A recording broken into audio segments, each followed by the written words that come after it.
Para realizar el ensayo de simulación sísmica, se construyó un anillo de cimentación reforzado con 12 varillas longitudinales de 12 milímetros de diámetro y estribos de 8 milímetros respectivamente.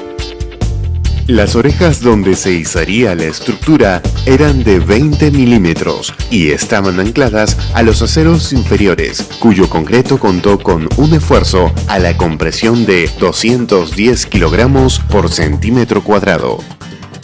Los anclajes entre el anillo y los muros se hicieron mediante chicotes de 50 centímetros de longitud, los cuales se colocaron alternados en cada lado del panel con una separación de 25 centímetros. Las varillas son corrugadas, de 6 milímetros de diámetro, adheridas al anillo con pegamento epóxico y se fijan a las mallas del muro mediante alambre de amarre. La probeta fue de 2 pisos de 3 por 3 metros, la misma que contenía ventanas en el primero y segundo piso, además de una puerta frontal. Su peso fue de 11.2 toneladas y fue desplazada desde el patio exterior con un puente grúa hasta la mesa vibratoria, donde fue asegurada.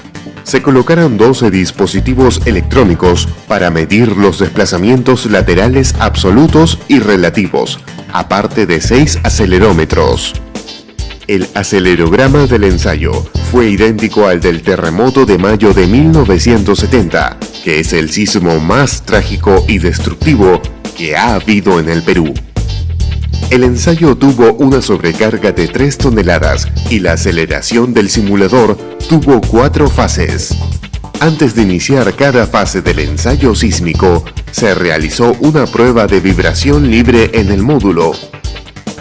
La prueba consistió en la aplicación de 4 pulsos rectangulares de 1.5 milímetros de desplazamiento en la mesa vibradora, captándose la respuesta de todos los instrumentos.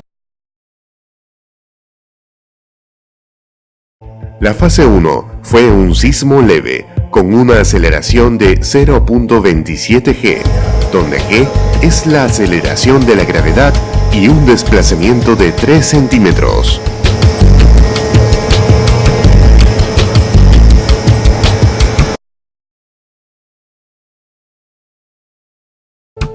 La fase 2 fue un sismo moderado, cuya aceleración fue de 0.54 G, la que normalmente toman como parámetro para el cálculo, y un desplazamiento de 5.5 centímetros.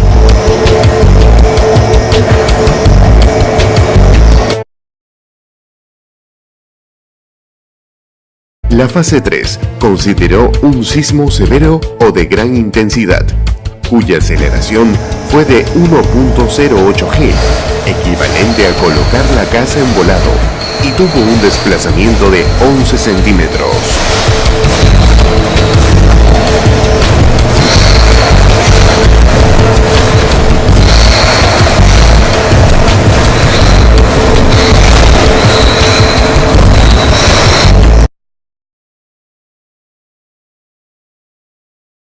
En todos estos casos, se comprobaba si las fisuras de retracción de fraguado, que se marcaron con colores celeste y negro, se ensanchaban o alargaban. Aquello no ocurrió en ningún caso, lo que comprueba que simplemente son estéticas. En la fase 4, el sismo fue catastrófico o de cataclismo. La aceleración es muy importante, 1.36 G, y el desplazamiento es nada menos que 14 centímetros.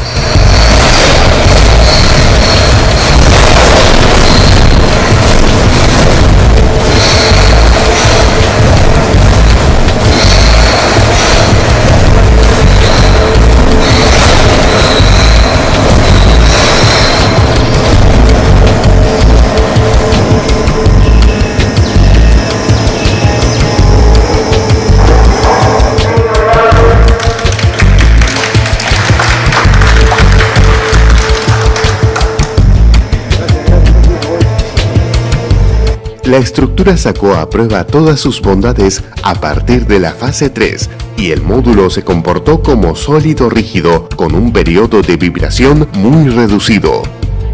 En estas fases, 3 y 4, la frecuencia natural del módulo fue 11 Hz, bastante alejada de la frecuencia predominante del sismo del 70 y lejos de la condición de resonancia. En esta instancia se dieron las fallas más severas, que como se observa, tan solo fueron pequeñísimas roturas triangulares en los anclajes, y fue por deslizamiento en los ejes A y B escasos 4 milímetros. Cabe destacar que no hubo deslizamiento entre las losas y los muros, pues prácticamente el muro lleno del eje 2 no se deformó por flexión ante cargas sísmicas perpendiculares a su plano. En ningún caso hubo microfisuras diagonales.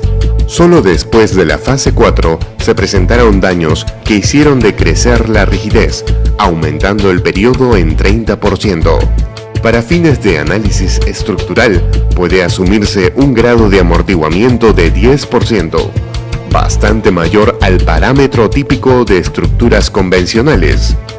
Ello se debe a los infinitos puntos que tiene la estructura MDUE para dispersar la energía. Como se puede apreciar, estas fallas fueron pocas y pequeñas, dejando a la estructura prácticamente indemne. Tanto así que luego de descargarla, fue nuevamente transportada por el puente grúa y esta no sufrió daño adicional alguno. De esta forma, podemos concluir que el sistema MDUE supera ampliamente las pruebas más exigentes.